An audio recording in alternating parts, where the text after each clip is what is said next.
My name is Lindsay Blackwell. I'm one of the registered nurses here at GI Care for Kids, and I want to just take a minute to talk to you about G-tube feedings and the proper way to administer a feeding through a G-tube as well as flushing a G-tube.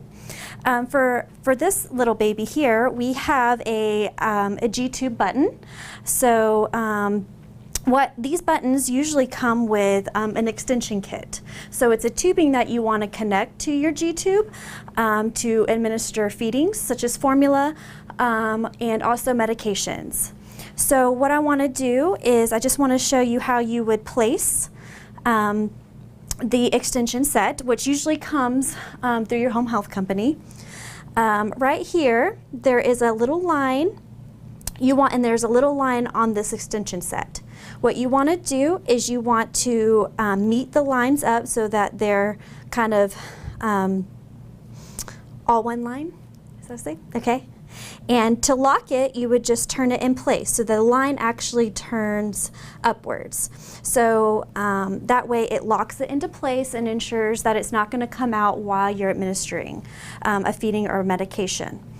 The next thing you want to do is once you have given your feeding either by a pump or with a bolus syringe, what you want to do is you want to flush with at least 30 cc's of water. You want to flush before feeding and before medication administration, and then also afterwards. What I want to discuss is the importance of flushing.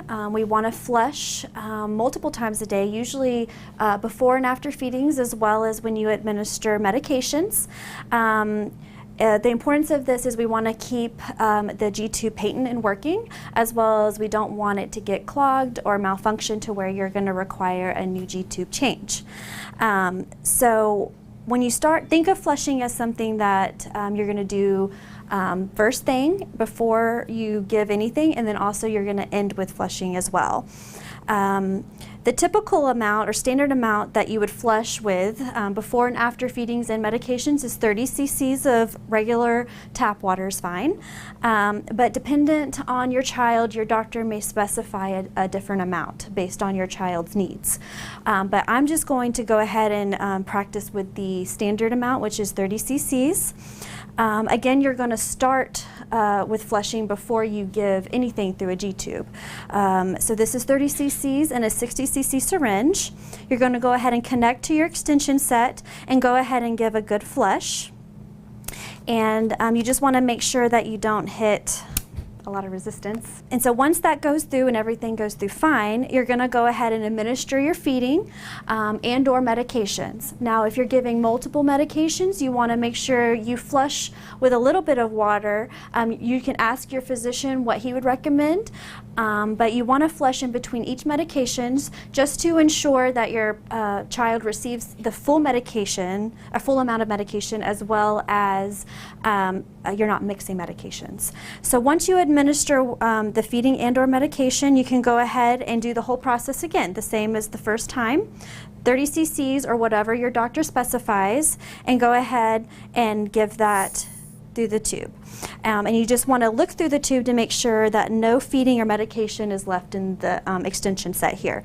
So once you're done administering your feeding and or medication, you can go ahead and put the top back on your extension set to make sure that nothing leaks out of it. And then you can disconnect your tube by placing, there's a little black mark here. You want to line it up with the black mark that is on the actual button, and you just pull off.